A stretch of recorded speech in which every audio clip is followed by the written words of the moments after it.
All right, what's up there, man? You won't believe this, but if you guys have been around in the 80s and 90s and things like that and old enough to remember, okay, you guys remember a guy, Byron Scott, played in the NBA, played two guard, shooting guard that is, three-time champion, you know what I'm saying?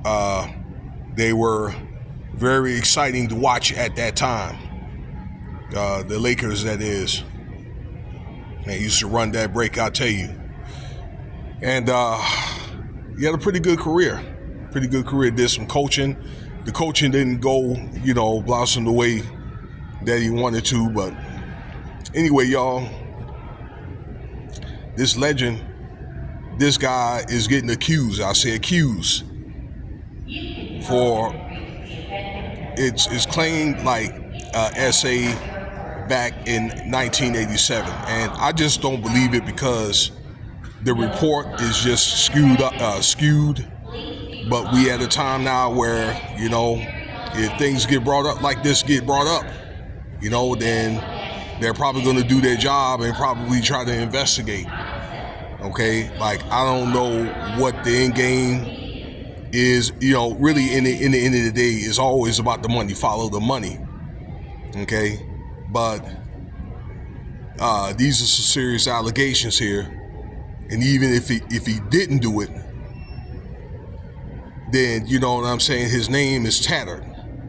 So this happened in '87. They were at the Lakers. Some of the members were at some kind of high school out there in the LA area, and they were doing like an instructional video. And in the midst of that, Byron Scott, I guess, allegedly met a girl, and she claimed that she was 18. All right. And, they did their thing and all that. All right.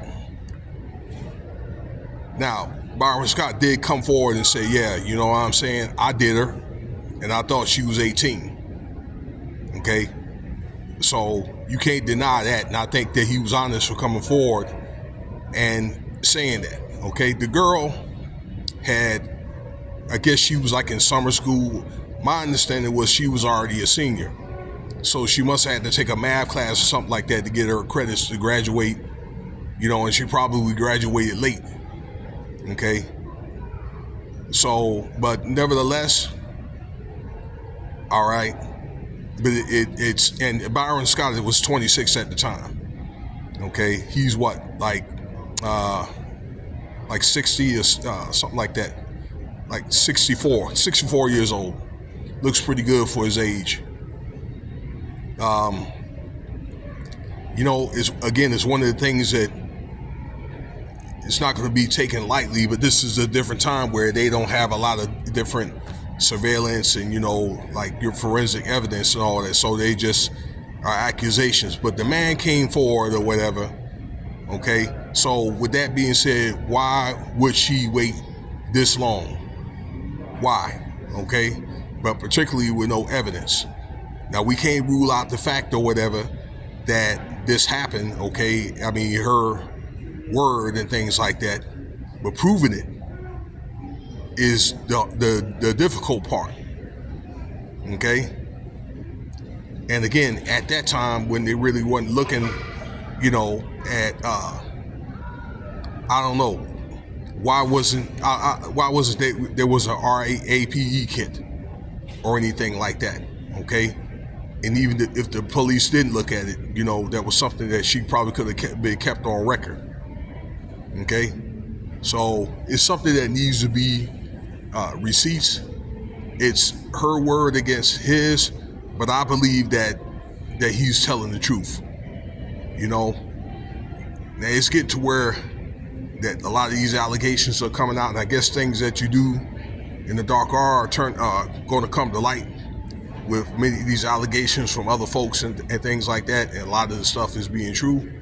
But it's getting to where that a lot of women are trying to get on the bandwagon, okay, and trying to get up on the bag. But what it does, it disrespects, I think, the credibility and things like that from women that have been affected, okay? Because what it makes people do is side eye certain things or whatever. Okay? I mean, I don't like it. That part right there, I don't like it.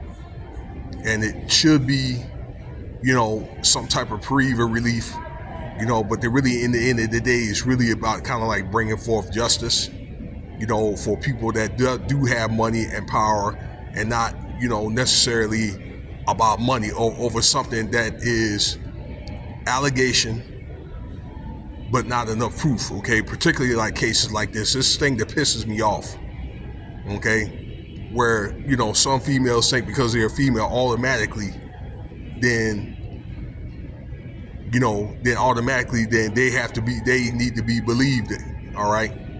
But then again, I get it. So, and I really do think that some of these people need to be, probably these women, all right, and some even guys or whatever too, okay, because guys are filing complaints too, that if it's not true, there probably need to be some type of punishment, like a fine, or I don't know, maybe a year or something like that. Okay, they get booked for a year, just something to let them know, because these things take, time and resources and money to investigate these cases and things like that. Okay, that's particularly if law enforcement is involved. Okay, just something, to send a strong message out there. So yeah, these are Byron Scott allegations. I think in closing, y'all, that's probably one of the things where people they are going to start probably digging in this man's record, and maybe see if he has a history of doing that. So I hope at the same time no more of these allegations are coming up against this man. You know what I'm saying? So, but I got to tell you, in some of these cases, I mean, you wouldn't think that Byron Scott would do anything like that, or guys like that you might love and know that wasn't in trouble and they may have a smooth demeanor, wouldn't do things like that. But I'm not saying Byron Scott, but the ones that don't seem like, like this, or do something like this, they be doing stuff like this. So we'll see. But I don't think that anything is going to come out of this. So let me know what you think about the video. I'm going to get back to work. Cash App $Winston Spivey if you want to donate.